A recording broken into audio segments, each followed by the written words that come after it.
John and I are at Merton Park, Danelaw Village near York.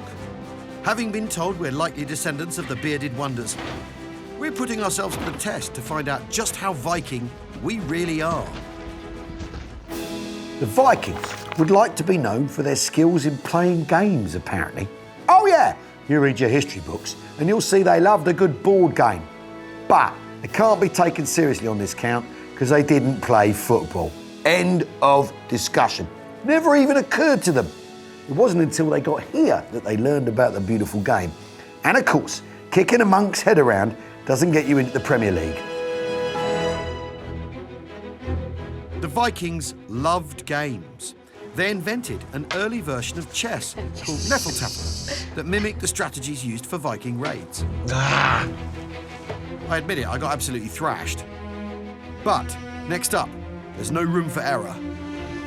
Have you ever thrown an axe, John? No, I haven't. No, nor have I. Is today an opportunity? I think this is the first day of the rest of your life in which you're an axe thrower. The axe is synonymous with the aggressive Viking image, be it a book or a movie. It's pretty much always the same. But during downtime, I've heard it was a bit of a plaything. Giles, hello. Hello, Giles. Hi, guys. So, I mean, axes and stuff. Are you an expert in the Viking character? You know, what were they like? There's this kind of idea that they just did whatever they wanted, and that's appealing to all of us, I think. You know, they lived outside of the Christian moral codes of conduct, so that's kind of appealing.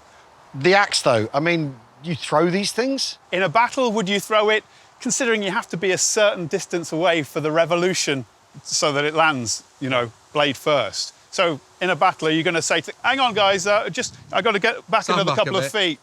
And also, the danger is you throw an axe, it's going to come back at you. I think they probably did it for fun.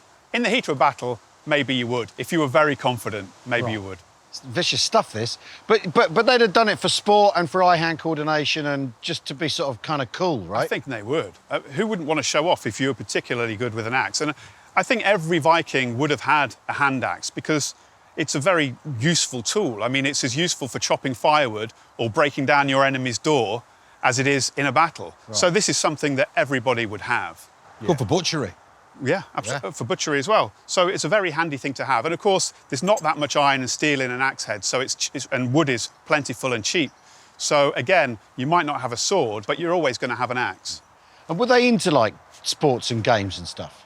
We assume that they would have been because long winter nights, you know, it's sit around the fire, listen to sagas, play games. No knitting, perhaps. Well, you can't just rampage. You know, you need some downtime. Yeah. Well, should we try and get ourselves a reputation for throwing axes, John? Absolutely. Yeah, why not? Sounds good.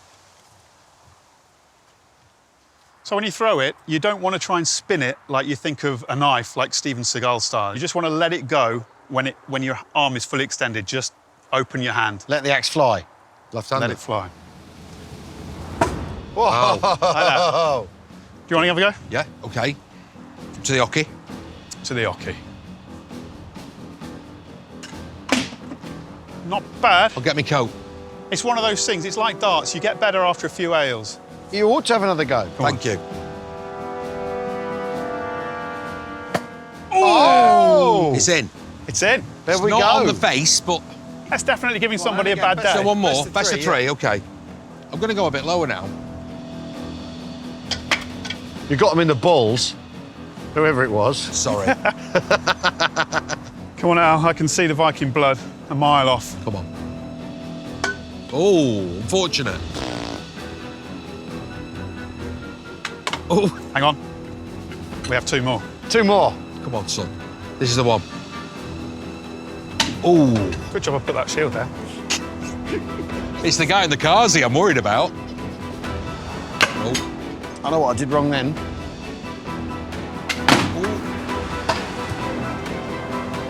Oh, what the fuck?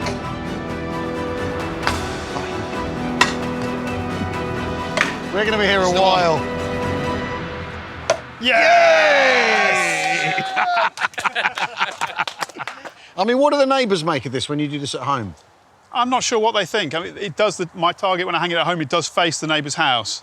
But funnily enough, they've not come around to say anything fair yet. enough. Oh, I love it. Well, thanks, Giles. No, Cheers, pleasure. Charles. Thank you. I feel a little bit of Viking inside me. I can like hear the raging berserker within. I can see it. Yeah. Well, I agreed with the mass consensus that Vikings were warriors who just turned up, looted, raped, pillaged, stole our women, stole our livestock, stole our land, and then eventually settled. However, there is a much wider, bigger picture about the Vikings where they were.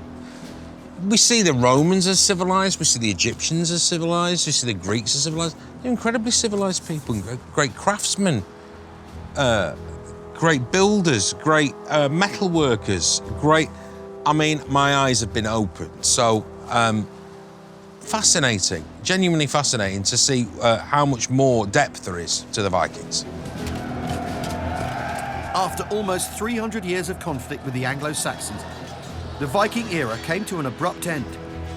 Following the death of King Alfred, William the Conqueror marched in on the 14th of October 1066 and took over for himself. To some extent, the Vikings are our near miss, or our what if things had gone ever so slightly different with you know, King Alfred or whatever. If some turn of the sort of historical dice had turned out differently, we would still be Viking people. But then we are still Viking people because we ingested them, assimilated them, and they assimilated us. So, you know, I'm proud to say I'm 100% Viking, without a shadow of a doubt. And if I am, if I've stolen that identity, that makes me even more Viking, doesn't it?